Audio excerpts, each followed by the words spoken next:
नमस्कार, मैं राजीव कुमार। मुझे तुम नज़र से गिरा तो रहे हो, मुझे तुम कभी भी भुला न सकोगे। किसी ने जो पूछा सबब आंसुओं का, बताना भी चाहो बता न सकोगे। गीतकार मसरूर अनवर जी की लिखी हुई ये रचना है, उसी की 4 पंक्तियां मैंने आप सबको सुनाई। हम सब बचपन से सुनते आ रहे हैं।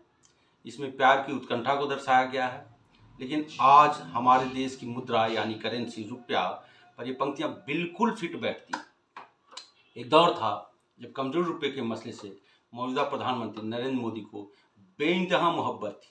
अब या तो रुपया बेवफाई पर उतारू है या फिर प्रधानमंत्री नरेंद्र मोदी कमजोर रुपये के मसले पर बेवफा हो गए हैं। आज अपने देश की करेंसी रुपये पर बात करूंगा, कुछ तथ्य रखूंगा, कुछ सवाल भी उठाऊंगा, सारे मुद्दे पर विस्तार से बात करूंगा। रुपया डॉलर की नज़र में लगातार नीचे गिर रहा है, हम सब जानते हैं। मोदी सरकार इस तथ्य को भूलने की कोशिश कर रही है, लेकिन भूल नहीं पा रही है। पिछले एक दशक में रुपये के निरंतर कमजोर होने से जुड़े सवालों पर प्रधानमंत्री नरेंद्र मोदी से लेकर वित्त मंत्री निर्मला सीतारमण चाह कर भी कुछ बोल नहीं पा रहे। वो दौर भी था जब कमजोर रुपये के मुद्दे से नरेंद्र मोदी को भरपूर प्यार था, हालांकि उस वक्त वे प्रधानमंत्री नहीं थे। मोदी सरकार के एक दशक में रुपये की सेहत नाजुक स्थिति में पहुंच गई है। रुपया आईसीयू में है, लोकसभा चुनाव का समय है। ऐसे में कमजोर रुपये का मसला बड़ा चुनावी मुद्दा होना चाहिए था। हालांकि महत्वपूर्ण और व्यापक असर वाला मसला होते हुए भी ऐसा हो नहीं पा रहा। लगता है डॉलर के मुकाबले कमजोर रुपया भारतीय अर्थव्यवस्था की नियति बन चुका है। यह ऐसा मुद्दा है जिसका देश के हर नागरिक पर सीधे असर पड़ता है। जी, सीधे असर पड़ता है। प्रभाव के नज़रिए से अगर विश्लेषण करें तो कमजोर रुपया का मसला महंगाई, बेरोजगारी, गरीबी या आर्थिक असमानता जैसे मुद्दों के समान ही काफ़ी महत्व रखता है। व्यापक असर के साथ ही दूरगामी परिणाम वाला मसला है। इसके बावजूद यह मुद्दा कभी भी आम चुनाव में जोर शोर से सुर्खियों में नहीं रहता है, प्रभावकारी चुनावी मुद्दा नहीं बन पाता है। हालांकि इस बार के लोकसभा चुनाव में कमजोर रुपया को लेकर मोदी सरकार कटघरे में है। इसका कारण कमजोर रुपये पर स्वयं प्रधानमंत्री नरेंद्र मोदी का पुराना तेवर है।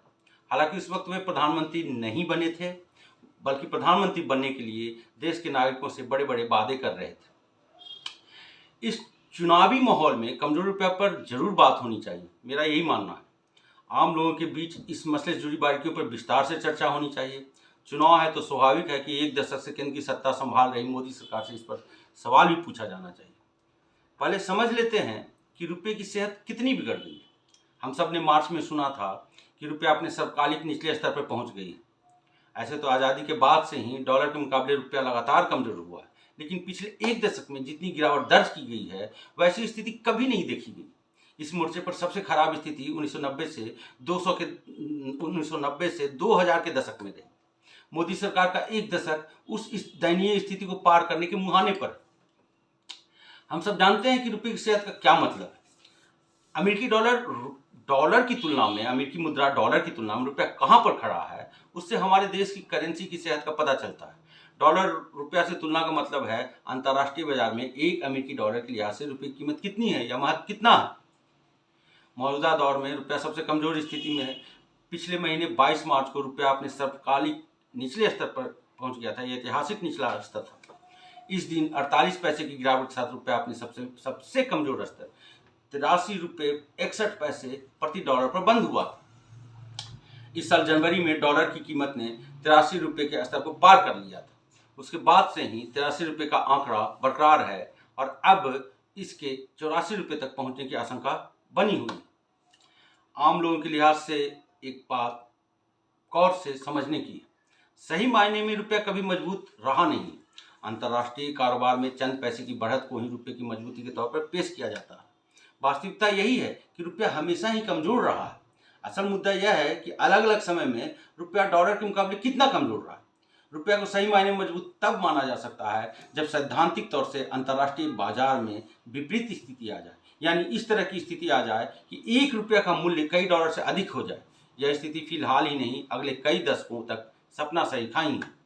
अपने देश में अभी आम लोगों के बीच पूछा जाता है कि एक डॉलर में कितने रुपये होते। रुपया सही मायने में मजबूत हो जाए तो यही सवाल बदल जाएगा और तब लोग पूछने लगेंगे कि एक रुपये में कितने डॉलर होते हैं। यह स्थिति आना बेहद मुश्किल है।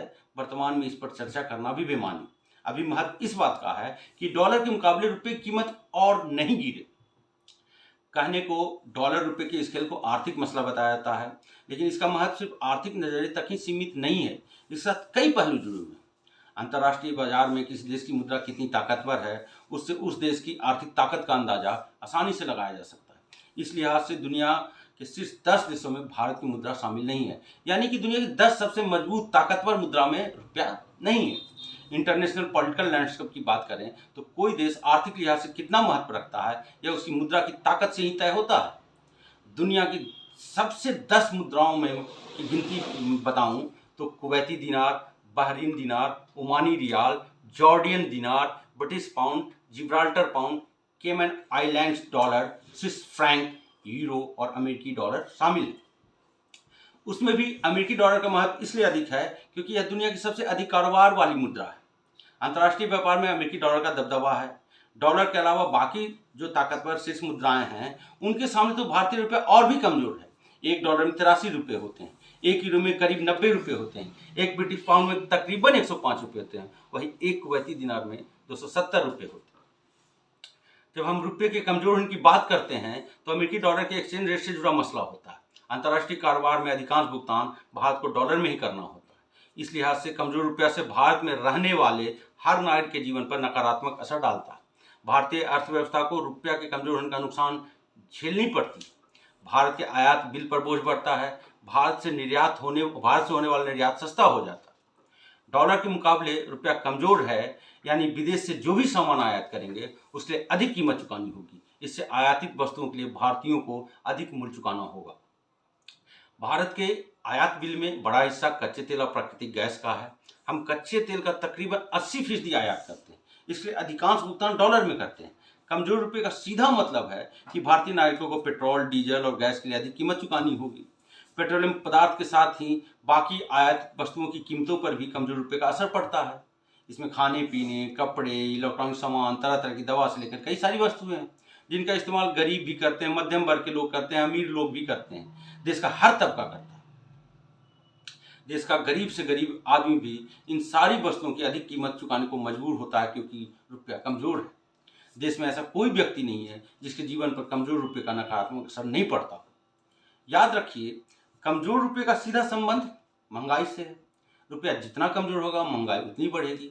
ऐसा होने पर नीतिगत ब्याज दरों में इजाफा की गुंजाइश बन जाती है। इससे आम लोगों को मिलने वाला कर्ज महंगा हो सकता है, जिससे शिक्षा, घर, कार या बाकी दूसरे प्रकार के हर तरह के ऋण पर अधिक ईएमआई का बोझ किस पर पड़ेगा? आम नागरिकों पर ही पड़ता है। कमजोर रुपये का नकारात्मक प्रभाव निर्यात पर भी पड़ता है। निर्यात पर डॉलर में भुगतान की वजह से भारतीय वस्तुओं की कीमत कम हो जाती है। इससे भारतीय उत्पादों के लिए देश के लोगों को कम मूल्य हासिल होता है।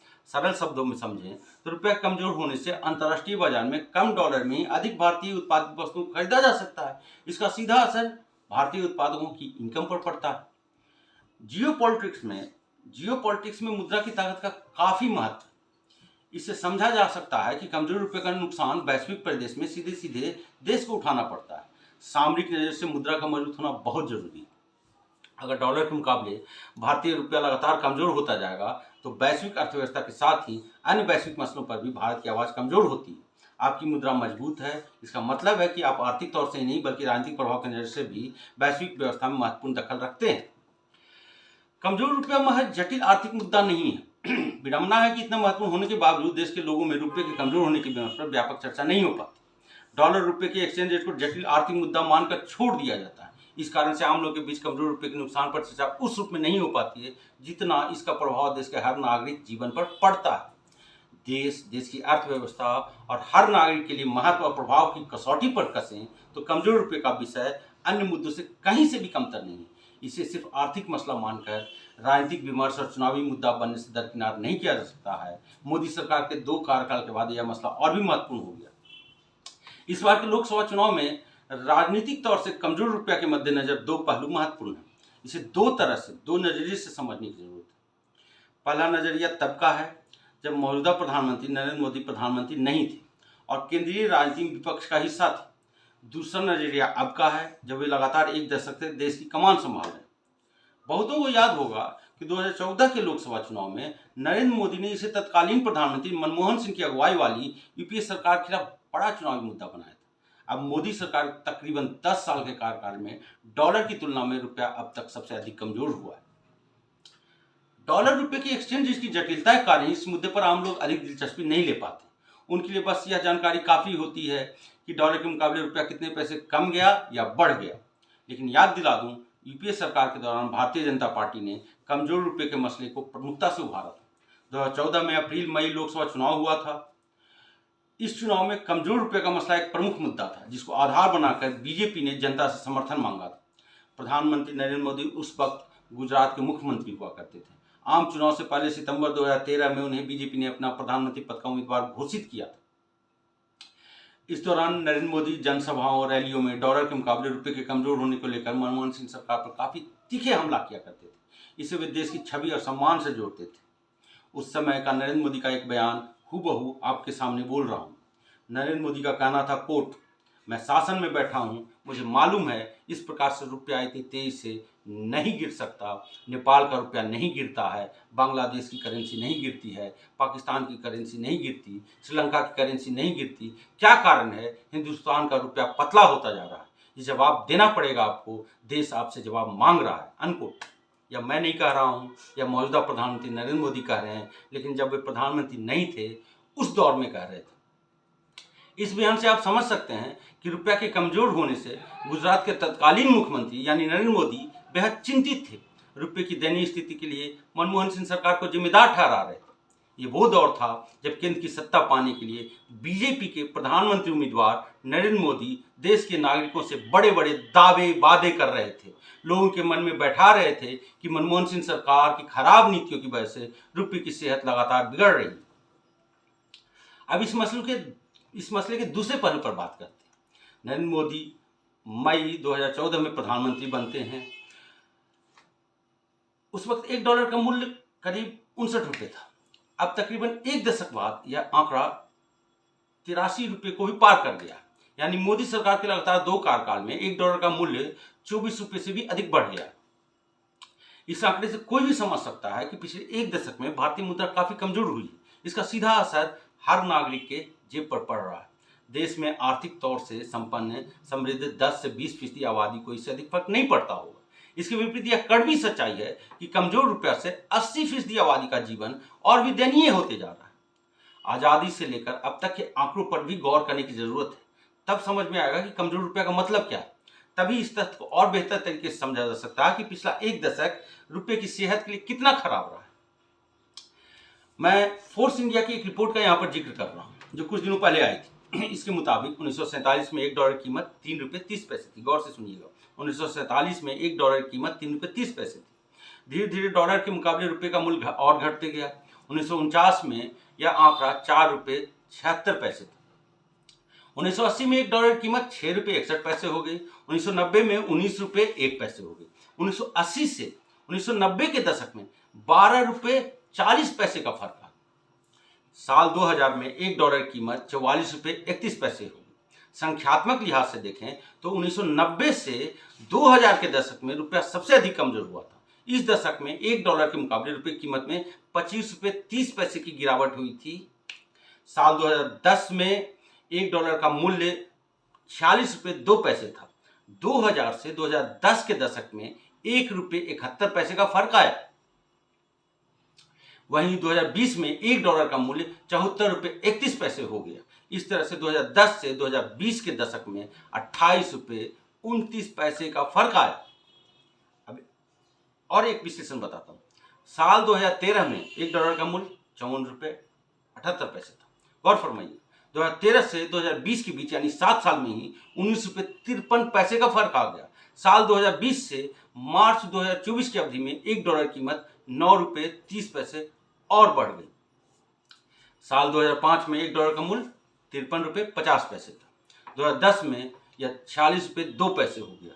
2013 में यह आंकड़ा 54 रुपये 78 पैसे तक पहुंच गया। यानी 2005 से 2013 के बीच में 11 रुपये 28 पैसे का फर्क आया। मैं जिस फर्क की बात कर रहा हूं उसका मतलब रुपया डॉलर के मुकाबले और कितना कमजोर हुआ है इससे। अगर आंकड़ों से निष्कर्ष निकालें तो मोदी सरकार के एक दशक में डॉलर के मुकाबले रुपया तेज गति से कमजोर हुआ है। यह तथ्य भी है और हकीकत भी। यूपीए सरकार में रुपये कमजोर होने की रफ्तार मोदी सरकार की तुलना में धीमी थी। 2014 के लोकसभा चुनाव के पहले नरेंद्र मोदी ने चुनाव प्रचार में इस मसले को खूब उछाला था। चुनाव प्रचार के पुराने वीडियो में भी उनके तेवर को देखा जा सकता है। उस वक्त बीजेपी के प्रधानमंत्री उम्मीदवार नरेंद्र मोदी ने अपने रुपये की कमजोरी के लिए मनमोहन सिंह सरकार की नीतियों को जिम्मेदार ठहराया था। अब बतौर प्रधानमंत्री नरेंद्र मोदी 10 साल पूरा करने जा रहे हैं। इस दौरान रुपया मजबूत नहीं हुआ है, इसके विपरीत कमजोर होने की रफ्तार बढ़ी है। 10 साल पहले रुपये को मजबूत करने को लेकर नरेंद्र मोदी की ओर से दमखम के साथ दावा और वादा किया गया। मोदी सरकार कार्यकाल में रुपया कितना कमजोर हुआ है, इससे संबंधित आंकड़ा छिपा नहीं है। उससे सिर्फ यही कहा जा सकता है, इस पहलू को गौर से सुनिएगा, उससे सिर्फ यही कहा जा सकता है कि प्रधानमंत्री नरेंद्र मोदी का दावा असफल हो गया, उनका वादा अधूरा रह गया। इसकी पूरी जवाबदेही बतौर प्रधानमंत्री उनकी ही है। पर अब सवाल पर आते हैं। 10 साल पहले की स्थिति में जब कमजोर रुपया चुनावी मुद्दा बन सकता है, तो अब तो इस मोर्चे पर स्थिति और भी दयनीय हो गई है। देश के हर नागरिक के रोजमर्रा के जीवन से जुड़ा महत्वपूर्ण मुद्दा होने के नाते इस बार आम लोगों को प्रधानमंत्री नरेंद्र मोदी से कमजोर रुपया को लेकर सवाल जरूर पूछना चाहिए। बीजेपी और उसके तमाम उम्मीदवारों से भी सवाल किया जाना चाहिए। तीसरे कार्यकाल के लिए नरेंद्र मोदी फिर से कई नई गारंटी दे रहे हैं। ऐसे में सवाल बनता है कि प्रधानमंत्री नरेंद्र मोदी रुपये को मजबूत करने की गारंटी देंगे। उस गारंटी से पहले प्रधानमंत्री नरेंद्र मोदी को कमजोर रुपये पर 10 साल पहले किए गए दावे और वादे पर भी जवाब देना होगा। आप 10 साल से प्रधानमंत्री हैं, तो अब इस मुद्दे पर आपसे सवाल बनता है। पहला सवाल आपसे ही पूछा जाएगा, क्या अब 10 साल सत्ता में रहने के बाद आपके लिए कमजोर रुपया कोई मसला नहीं है? क्या अब रुपये के कमजोर होने से देश की छवि पर असर नहीं पड़ता है? मानता हूं इस मसले से अंतर्राष्ट्रीय फैक्टर भी जुड़े हुए हैं। यह देश के हर नागरिक पर असर डालने वाला मुद्दा है और कमजोर रुपये को सहारे की जरूरत है, बहुत ज्यादा सहारे की जरूरत है। लोकसभा चुनाव में जीत के लिए बीजेपी, कांग्रेस समेत तमाम पार्टियां तरह तरह के वादे कर रही है। ऐसे में रुपया और कमजोर नहीं होगा, इसकी गारंटी कौन देगा? कांग्रेस ने अपने मैनिफेस्टो में इस मसले पर कुछ नहीं कहा है। राहुल गांधी को भी इस पर ध्यान देना चाहिए। अगर मोदी सरकार के लिए अभी कोई गंभीर मुद्दा नहीं है, तो विपक्षी गठबंधन इंडिया को ही वादा करना होगा, कांग्रेस को वादा करना होगा कि सत्ता में आने पर विपक्षी गठबंधन इंडिया रुपये को मजबूत करने की दिशा में गंभीर कदम उठाएगी। आम नागरिकों के लिहाज से आम नागरिकों को भी सोचने की जरूरत है। आम नागरिकों के लिहाज से आम नागरिकों को भी सोचने की जरूरत है। डॉलर की तुलना में रुपये की स्थिति बहुत खराब हो चुकी है। यह एक बड़ा कारण है जिसकी वजह से देश के आम नागरिक त्रस्त हैं। इसे विडंबना ही कहेंगे कि कमजोर रुपये के मुद्दे को आर्थिक और जटिल बताकर राजनीतिक और मीडिया विमर्श में उतना महत्व नहीं दिया जा सकता।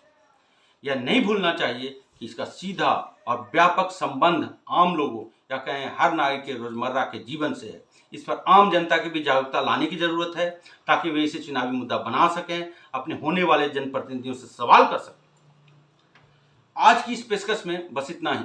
अगली कड़ी में फिर किसी ऐसे मुद्दे पर बात होगी जिसका सीधा संबंध नागरिकों से होगा, उनके संवैधानिक अधिकारों से होगा, उनकी आर्थिक स्थितियों से होगा, मुद्दे राजनीतिक भी होंगे। तो तब भी बात आपकी ही होगी। आपकी प्रतिक्रिया का इंतजार रहेगा, जिसमें आपकी सहमति असहमति